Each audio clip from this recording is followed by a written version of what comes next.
আসসালামু আলাইকুম। দূরে এবং কাছে যে যেখান থেকে আমার আজকের ভিডিওটা দেখছেন, আশা করছি সবাই ভালো আছেন। আলহামদুলিল্লাহ, আমরাও আল্লাহর অশেষ রহমতে খুব ভালো আছি। খুব বেশি ভালো আছি সেটাও বলবো না, তারপরও আলহামদুলিল্লাহ। মানে কতদিন হয়েছে তো ভিডিও দিতেই পারি না, যদিও বা ভিডিও করা অনেক ভিডিও আছে, কিন্তু ভয়েস দিতে পারি না বলে ভিডিও ছাড়তে পারি না। শরীর ভীষণ ভীষণ খারাপ যাইতেছে, গলার অবস্থা ভালো না, মানে কথা বলতে গেলে হচ্ছে গিয়ে বেড়ে যায়, এই জন্য আর ভিডিও ছাড়তে পারি না। তো এখন বাহিরে তুমুল বৃষ্টি হইতেছে, বৃষ্টির আওয়াজ মানে টিনের চালার উপর বৃষ্টি পড়লে শো শো শো শো শব্দ হয়, ঠিক সেরকম মানে আমি ঘরে শুয়েও মানে টিনের মধ্যে যে পড়তেছে শব্দটা পাইতেছি, আর ঝড়ের মতো বৃষ্টি হইতেছে, আর রান্না বাড়াও আমার হইতেছে। মুরগি আনা হয়েছিল আরও 3-4 দিন আগে, তাই হচ্ছে গিয়ে কয়েক টুকরা মাংস ছিল, আর মুরগির 2টে পা এইগুলাই ছিল, মানে অল্প খানিকটা মাংস ছিল। তো সেইটাই রান্না করতেছি আজকে। তো আলু দিয়ে ঝোল, আমার কাছে মোটামুটি আলুর ঝোল ভালোই লাগে, মানে মুরগির মাংস দিয়ে আলুর ঝোল। যদিও বা কোনো সময় এত আলু টালু দেই না, মানে এত বেশি দেওয়া হয় না, 2-1টা আলু দেওয়া হয়, কিন্তু আজকে না, আলুর প্রতি মানে একটা ভালোবাসা কাজ করতেছে। আলুটা হইলে মানে একটু খাইতে মন চায়, অন্য কোনো সবজি কেন জানি একটু ভালো লাগতেছে না, মানে এক এক সময় এক একটা খাওয়ার রুচি হয়। তো এই জন্য বেশি বেশি আলু দিয়ে আর অল্প মাংস যেহেতু ছিল, একটা পাতলা ঝোল রান্না করতেছি, একেবারে পাতলাও না। তো দেখা যায় যে বৃষ্টির মধ্যে এরকম ঝাল ঝাল খাবার মোটামুটি ভালোই লাগে, তো এটাই রান্না করতেছি। আরও তরকারি রান্না করব, সব কিছু মানে জোগাড় গোছাল হইতেছে। মাটি চুলায় রান্না করতে গেলে এমনিতেও একটু সময় বেশি লাগে, সব কিছু জোগাড় গোছাল করে নিতে হয়। আবার যেখানে আমরা রান্নাটা করি এটা পুরোপুরি মানে একটা পাকের ঘর তৈরি করতে পারি নাই, মানে হালকা পাতলা ছোট্ট একটা ঘরের মতো করে বাহিরে রান্না করি। আর বিশেষ করে আমি তো ঘরেই আগে রান্না করতাম, কিছুদিন হয়েছে বাইরে রান্না করি।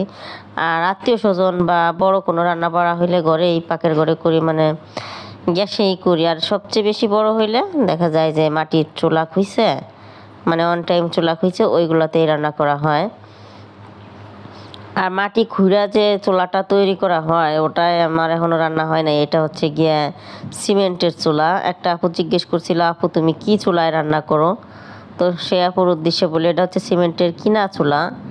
আর মাটির চুলা সাইডে আছে, যদিও বা আমি জ্বালাই না, কারণ আমার এতগুলো চুলা তো আর লাগে না, একটা চুলার রান্নাতে আমার আপাতত হয়ে যাইতেছে। মানে মানুষের সংখ্যা খুবই কম, এই জন্য হইতেছে। আবার যখন মানুষের সংখ্যা বেড়ে যাবে, সব আত্মীয় স্বজন বা ছেলে মেয়ে সবাই যখন বাড়ি থাকবে, তখন দেখা যায় যে মাটির চুলায়ও রান্না করা লাগতে পারে। এই যে মাটির চুলাগুলাও আছে, এখানে 2-3টা চুলা আছে। দেখা যায় একটা সময় অনেক রান্নার আয়োজন করা লাগে, তখন হচ্ছে গিয়ে যে কটা চুলা আছে সব কটাই জ্বালান লাগে। এই হচ্ছে গিয়ে আমার অবস্থা। আর গ্রামের পরিবেশ যেরকম থাকে ঠিক সেরকমই। এই যে মায় আম কাটতেছে এক সাইডে, বালতি ভর্তি আম, আমের মানে কোনো নিরাকার নাই। মনে হয় 50 কেজি আম হবে ঘরের ভিতরে জমা করা, কাটার মানুষ নাই, খাওয়ার মানুষ নাই। আর তেমন একটা রোদও হইতেছে না যে কিছু একটা করব, সময় নাই, ভালোও লাগে না, এতটা গরম। বৃষ্টিটা যদিও বা কমছে, কিন্তু গরমটা কমে নাই, অপরিমাণ গরম। এই যে আমার বাড়িতে ডাঁটা গাছ লাগাইছিলাম, বেগুন গাছ, এর ভিতরে দুই একটা ঢেঁড়স গাছ হয়েছে। আর এই যে হচ্ছে চাল কুমড়ার গাছ, জালি কুমড়াকে যেটাকে জালি কুমড়া বলে ওইটা। তো আলহামদুলিল্লাহ মোটামুটি কম বেশি সব কিছুই বাড়িতে হয়েছে সবজিটা। এই যে মশলাটা কষাই নিতেছি, এই মশলাটা কষে হচ্ছে গিয়ে শোল মাছ দিয়ে মাটির নিচের আলু, ওই বাড়ি থেকে আনছিলাম। আলুটা উঠে আনার সময় হয়তো বা আমার আগের আর একটা ভিডিওতে দেখাইছি, বেশ বড় একটা আলু ছিল। সেই আলু দিয়ে আর শোল মাছ দিয়ে রান্না করব। শোল মাছটা আরও 2-3 দিন আগে আনছিল ভাইয়া, তো 2টা শোল আনছিল, একটা খাওয়া হয়েছিল আর একটা এই যে। তো এই শোল মাছ দিয়ে আর গাছের আলু না, মাটির নিচের আলু, মাটির নিচের আলুটা দিয়ে মানে কষাইয়ে সুন্দর করে রান্না করব। মাছটা ভেজে না, আজকের মাছটা হচ্ছে গিয়ে কষাই রান্না করব। আমি মাছ না ভেজে তেমন একটা রান্না করি না, আর নইলে হাতে মেখে রান্না করি, এভাবে রান্না করা আমার খুবই কম হয়।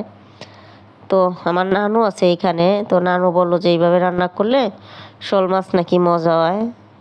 আমি বলছি আচ্ছা তুমি বসে থাকো, আমারে বলো, আমি তোমারে সেইভাবে রান্না করে দেই। তো নানু একবারেই মানে অচল হয়ে পড়ছে, সে আর রান্না করে এখন খাইতে পারে না।